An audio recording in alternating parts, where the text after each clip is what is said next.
আমি কাঁকরোল আলু পোস্ত করব, তাই কাঁকরোল নিয়ে নিলাম আর আলু আর পেঁয়াজ একসঙ্গে কেটে রেখেছি, এটা নিয়ে নিলাম।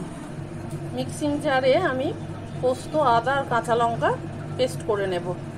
পাত্র বসিয়ে দিয়েছি, পাত্র গরম হলে আমি এতে সর্ষের তেল দেব, সর্ষের তেলে রান্নাটা করব। আমি পরিমাণ মতো তেল দিয়ে দিলাম, তেল গরম হবে। তেল গরম হয়ে গেছে, আমি জিরে আর শুকনো লঙ্কা তেলে দিয়ে দিলাম।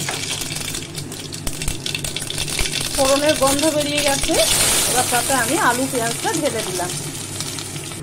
আলু পেঁয়াজ ঢেলে ঢাকনা দিয়ে দিয়েছি, ঢাকনা খুলে এবার নেড়ে দেবো যাতে ফোড়নের গন্ধটা ভেতরে থাকে, আর তার সাথে আমি কাঁকরোলটাও দিয়ে দেবো।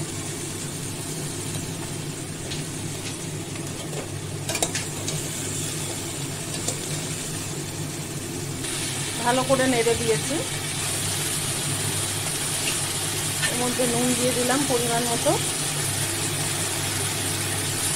জিরে ধনেও দিলাম অল্প করে, আর অল্প একটু হলুদ দিলাম।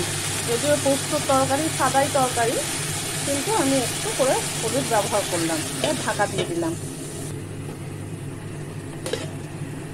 এবার নেড়ে দেব।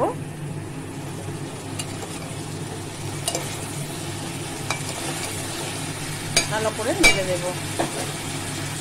দেখো ভাজা ভাজা হয়ে এসেছে, এখন আমি পোস্তটা দিয়ে দেব। দেখো ভাজা ভাজা হয়ে গেছে, ভাজা হয়ে গেছে, এবার আমি পোস্তটা ঢেলে দিলাম।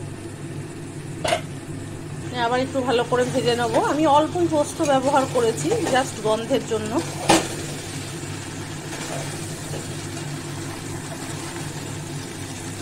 মিক্সি ধোয়া জলটাও আমি এর মধ্যে দিয়ে দিলাম। দেখো একদম মাখা মাখা তরকারি হয়ে গেছে। দেখো জলটা টেনে গেছে, পোস্ত পুরো ভাজা ভাজা হয়ে এসছে। এই সময় আমি একটু কাঁচা সর্ষের তেল দিয়ে দেবো, তেল দিয়ে নামিয়ে নেব।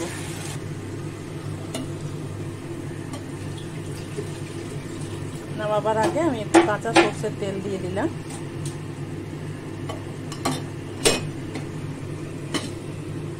তেল দিয়ে ঢেকে দেব, এখন নাড়বো না, একটু বাদে নাড়বো।